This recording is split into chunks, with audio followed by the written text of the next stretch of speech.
Okay, I hope you can see. Hope I'm in the picture, but got a knife here I just made, and I got to sharpen it. So I figured I'd make a video on. I watched Jason Knight sharpen a knife, and he held it in one hand and he just played it like a violin. And I was like, well, that looked pretty cool. And the guy knows what he's doing. So I went out, bought the exact same stones he used. This is the exact same steel. This is 80 CRV2. So I'm going to try to duplicate it. It won't be exactly duplicated, but I got a DMT fine 80 CRV2. I'm going to use he glued his. I'm just going to use mine in a stone holder and start getting to it. This is olive wood with some kind of dark wood. And okay, let's get started. I'm gonna try to establish a burr. And that's about how he did it, tip to back, one corner of the stone to the other. And he made it look real easy. And I almost said, you know what? No way. It can't be that easy. These diamond stones, man, they will eat right through these simple steels like 80 CRV2. You should get a burr even on a fine stone like this in no time.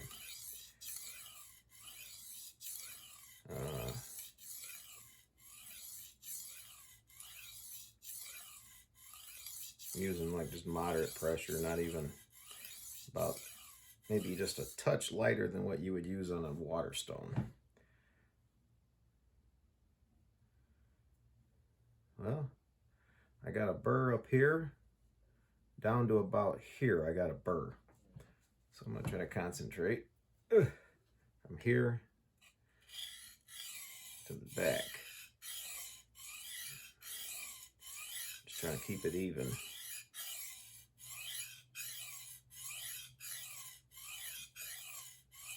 Yeah, I like these diamond stones, and I actually put mineral oil on them, just a light coating of mineral oil, and that seems to help. I see a lot of guys using water and stuff, and it's like, water makes metal rust. So unless I get these things perfectly dry and inside the diamonds, I might not be able to get it. All right, we got a pretty heavy burr here, and it's just a vague burr back there. So I'm gonna hit it a little bit more. And a lot of people say these stones don't last, so I'll be the judge of that once I have them for a while and use them. I think some people just push too hard, but we'll see. Maybe the stones don't last. You hear some people saying they do, you hear some people saying they don't. The oil stones I love, but they're not that fast on higher HRC steels. And I want to start getting into some of these CPM, steels. And oil stones just have a hard time cutting something with large carbides. Large carbide can, destroy your oil stones. I was chopping pieces of my oil stone right off the corners. But it's not going to be no match for a diamond stone. All right, we got a nice burr up and down this whole edge now, in the back too. So I'm going to flip it over and establish a burr on this side. And this is somewhat the way he did it, from what I could tell. He held it in one hand, and this is the stone he was using. He said you got to set it up good or you're going to fight the edge. So I got this edge set up well. I got the edge to marry together already. I used a gator belt, and so I already got the edges married together. Didn't create a burr. This is first time I'm creating a burr on this knife.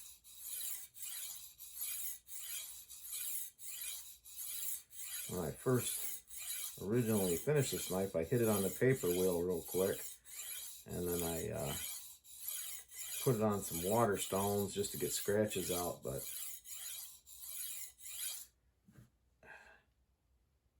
I went to straighten out the tang, or I went to straighten out the handle, and the damn thing broke. And when it broke, it fell, and I chipped it. It fell on the concrete on something, so the edge chipped, and because I had the edge very thin. I don't know if you can see how thin it is, but it's pretty darn thin. And even that tip, the tip is just a needle. Like, boom, it just punctured skin. It is a needle. It's a decimal taper all the way from here all the way down. But what I did is I broke the handle so that the steel, I had the handle broke about here.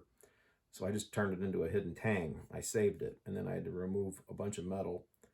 So I, on the gator belt. So that's how I got it to the gator belt on this. But this knife, in its previous life, was already sharpened, and I did it on water stones. This time, I'm doing it Jason Knight style. Now I got a burr on the other side. I didn't mention that. So now I just flipped it over again. And now it already got a burr back and forth. He said if your burr rolls back and forth, that means you have a good heat treat. So just a couple passes.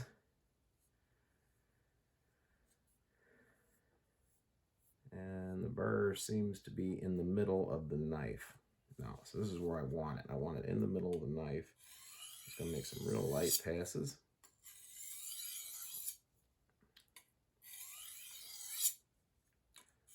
Once I got a burr on both sides, and I kind of just work the burr till it gets in the middle. Once the burr is in the middle, I kind of just refine it a little bit, like this. And you can see that mineral oil is doing its job. Look at that. Nothing is, it's all floating. The stone is still able to cut just fine, especially on a steel like this. People think you're going to hurt and I used to be one of those people, and I seen this guy on a forum go, or maybe it was Facebook, he goes, oh yeah, just put some oil on it. And I'm like, what? You can't put oil on it. Well, you can. All right, tried it, and that was great. A little bit of mineral oil goes a long way on this stone. And the Spyderco ceramic stone. All right, the burr is in the middle. It favors maybe a pass or two this way. Yeah.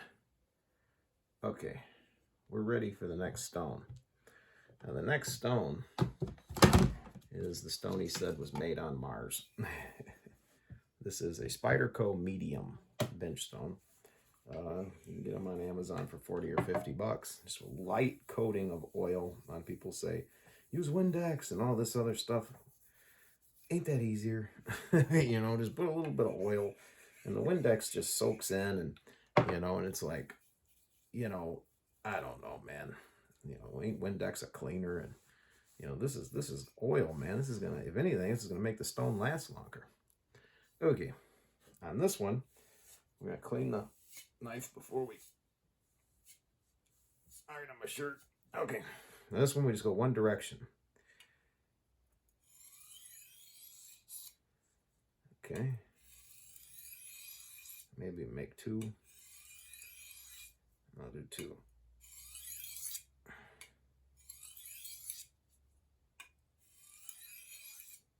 And a lot of people go, oh, these two stones are the same grit, because this stone here is rated at 600 grit, and then the diamond stone is rated at 600 grit. And that's why you see a lot of these like old timers out there go, you know what, we don't even look at the grit, because I can tell you right now, this stone is finer than that fine DMT. It's finer. So I don't care if they both say they're 600. This one is definitely finer. Someone's lying in here, We're going to get to the bottom of this. Okay. All right. All right, maybe even a pass backwards. very lightly. I think he did that. I'm not sure if I remember that. You know. Okay.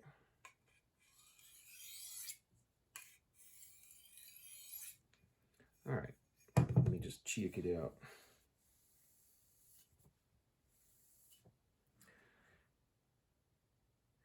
Fangs, fangs, fangs. Yeah, it feels sharp. I don't feel a burr. I'll run it through a piece of wood. Check it again. Ooh, I feel a little bit of a burr on this side. Nothing on this side. So this side's it still has a burr on it. Make a couple passes on this side.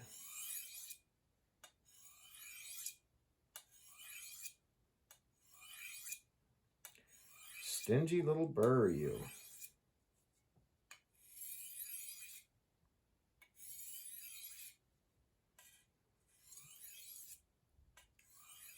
I really like this Spyderco medium bench stone. It's pretty cool, man. It's flat. Probably last the rest of my life. I just don't see myself wearing this stone out. I mean, I don't even know if you can. That burr feels completely gone, but that's what it did feel like last time too. All right. This time I don't feel it. Okay. Oh yeah. All right. Next thing he did, which was strange because I never seen anyone do this before, is he actually used a piece of cardboard instead of a leather strop. And I don't know why he did that, but I'm gonna try it. Why not? Right? The diamond stone is pretty flat. So it's a piece of cardboard, and he says a good piece of cardboard. All right. This ain't gonna work. All right. Couple passes on the cardboard.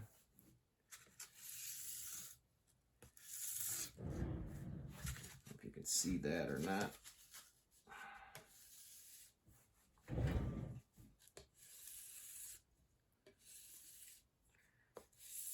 Cardboard, I don't know why. That's what he did. And he said he had a scary sharp knife. Let's do a demonstration. Even though I got oil all over this thing, I'm sure that's not going to help the paper. Ugh. Oh, is that why people don't like oil stones? Oh, well. You know, I hate water. No. All right, let's see. Let me get this paper in the video. Get this thing out of the background. I don't know. We'll see. It's all live footage. Look at that. So it's very sharp. Nice. Oh, yeah.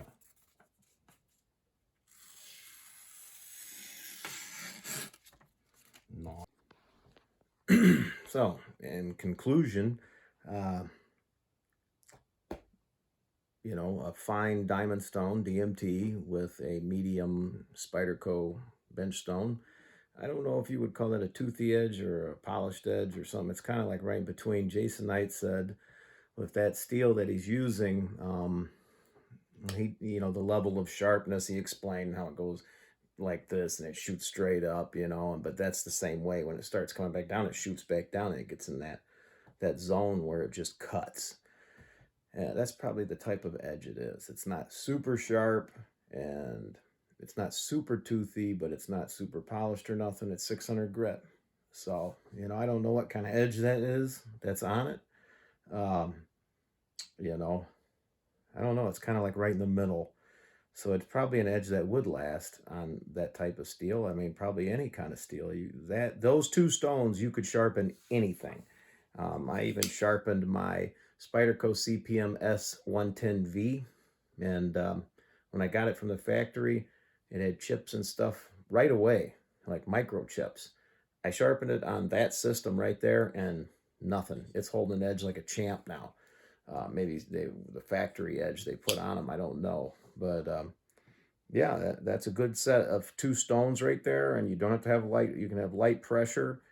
You know, it's an edge that should last a long time, and you know, it's a simple way of doing it. You know, it's a two stone system. They're both cheap. They're both around 50 bucks.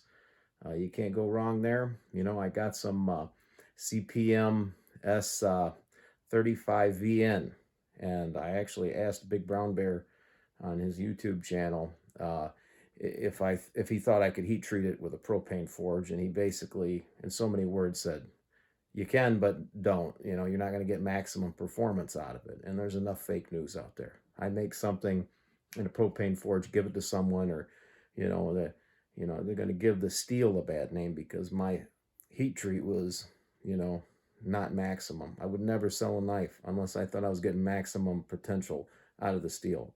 It's the same reason I never sold a knife for almost 5 years.